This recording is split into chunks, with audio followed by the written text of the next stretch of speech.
saling ilahin kepada saudara-saudari dimanapun berada yang sudi mendengar kesaksian saya. Selamat datang semuanya. Setelah saya didoakan, saya teruskan pencarian saya tentang diri saya sendiri. Saya dibagi mimpi lagi, di mana saya berada di tengah-tengah lautan di dalam sebuah batra. Dalam batra itu atau kapal laut itu tiada pemandu, hanya saya satu orang di dalam, tiada orang lain. Karena saya bosan di dalamnya, saya keluar di atas di pelantaraan. Saya nampak 3 ekor burung. Burung itu kasih jatuh sapu tangan merah. Saya pegang sapu tangan itu, dan burung itu membawa saya terbang. 3 ekor burung bawa saya terbang. Dari di atas saya nampak rumah-rumah, pohon-pohon, sungai.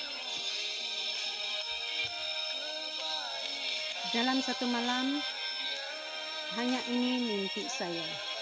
Di dalam mimpi, saya ingin turun di bawah. Saya mau pijak di bumi, dan saya ingin beristirahat, berjalan-jalan di atas tanah yang kering dan bertumbuh-tumbuhan yang hijau.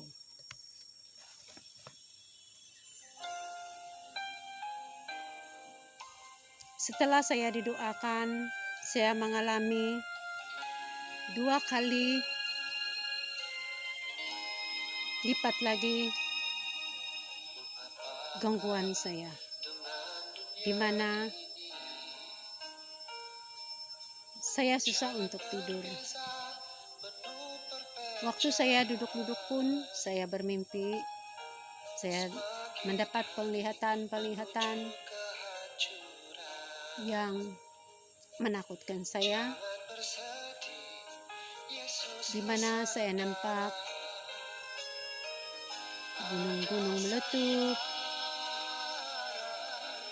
bukit-bukit yang runtuh,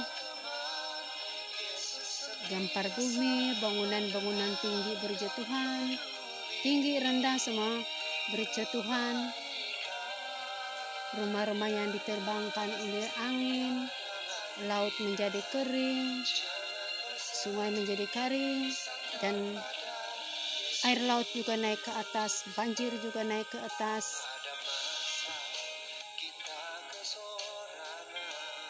Dan pernah juga saya mendapat penglihatan yang suatu masa Gunung Kinabalu akan meletup. Sangat-sangat menakutkan saya, di mana saya nampak hutan-hutan terbakar, banyak rumah terbakar, dan kapal yang jatuh, kapal air yang tenggelam, pokok-pokok yang habis berguguran, yaitu tumbang.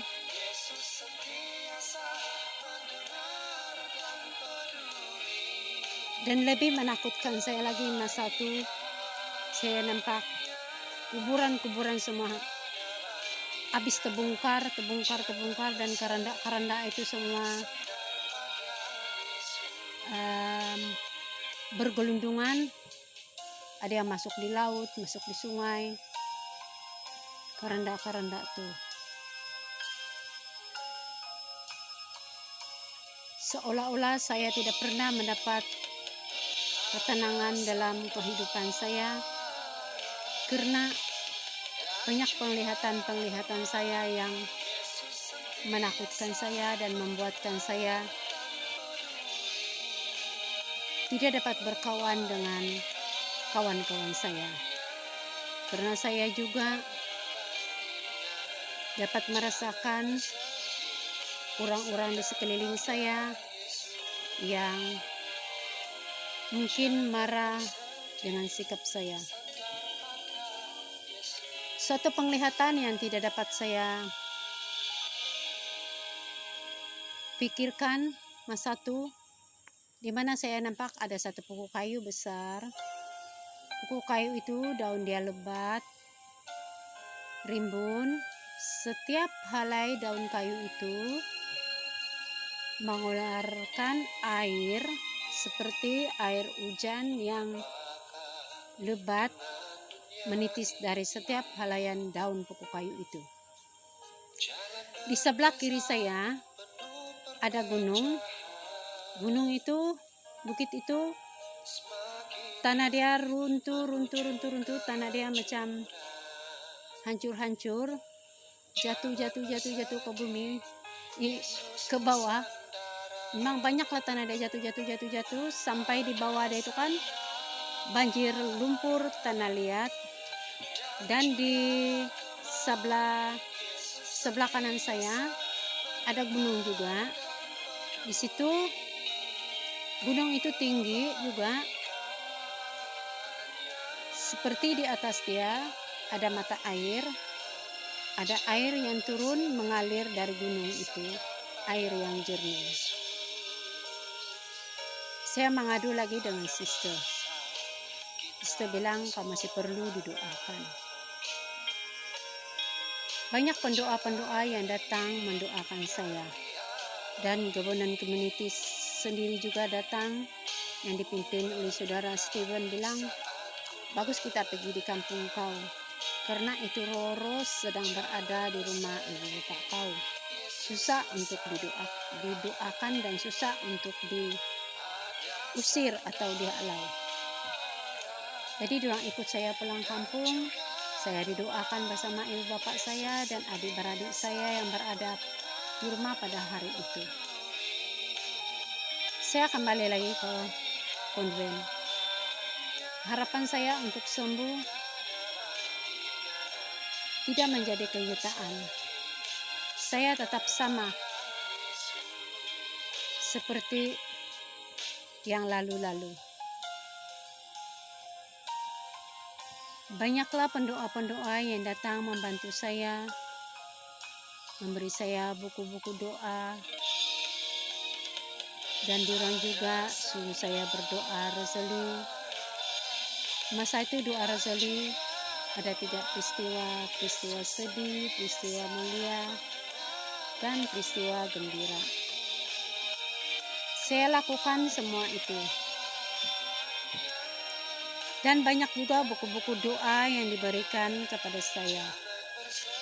Sebab diorang bilang, kau berdoa yang ini. Saya lakukan itu. Tapi hati saya memberontak. Karena hati saya bilang, kenapa kau harus berdoa mengikut buku-buku ini?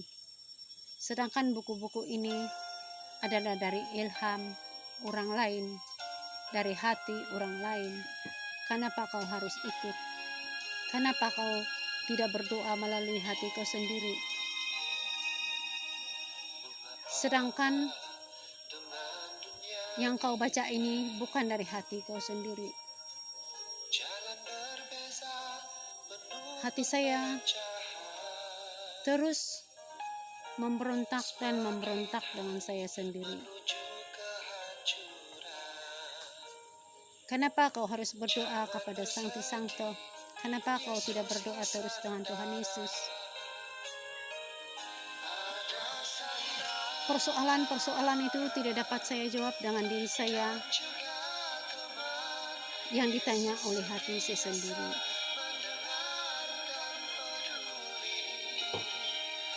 Hati saya mengatakan, di manakah iman kau?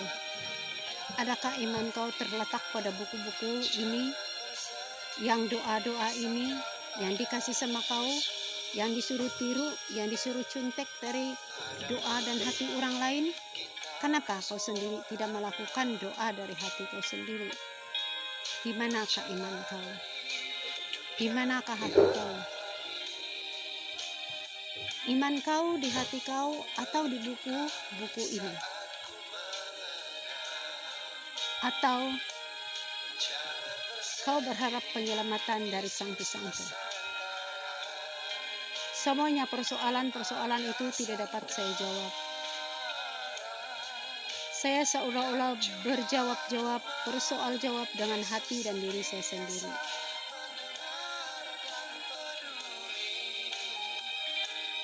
Saya lupakan semuanya itu. Saya biarkan kata hati saya, karena saya tahu, selagi saya berada di dalam gereja saya tidak pernah terlepas dari segala peraturan, undang-undang doa, cara berdoa yang dilakukan. Mengikut buku doa harian, doa-doa kepada Santo, dan cara berdoa setiap minggu, cara membaca pembacaan firman Tuhan yang sudah disiapkan, sudah dijadwalkan setiap hari, setiap minggu, yang serentak seragam sedunia. Tidak mungkin itu semua akan saya tinggalkan selagi saya berada di dalam gereja saya. Saya lupakan itu semua.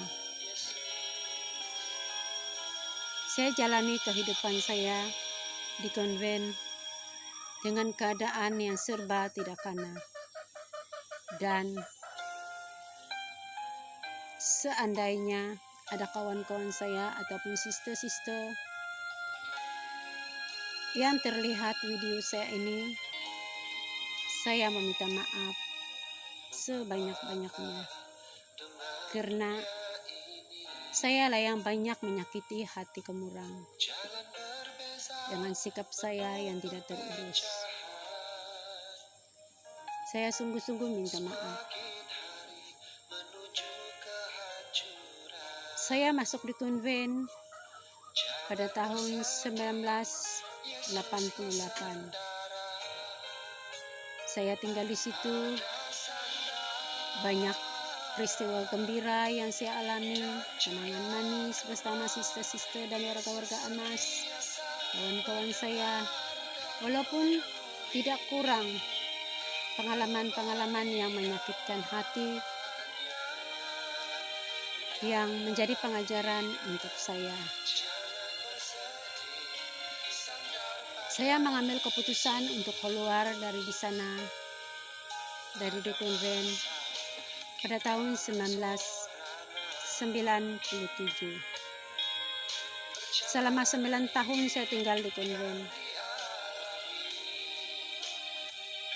Begitu banyak pengalaman yang saya alami, yang saya belajar daripada kawan-kawan dan sister-sister. Saya mengambil keputusan keluar dari di situ. Saya balik ke kampung saya. Saya ingin memulakan kehidupan saya dan pencarian diri saya di kampung saya.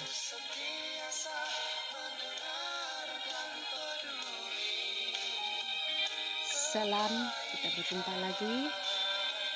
Puji Tuhan, haleluya, haleluya.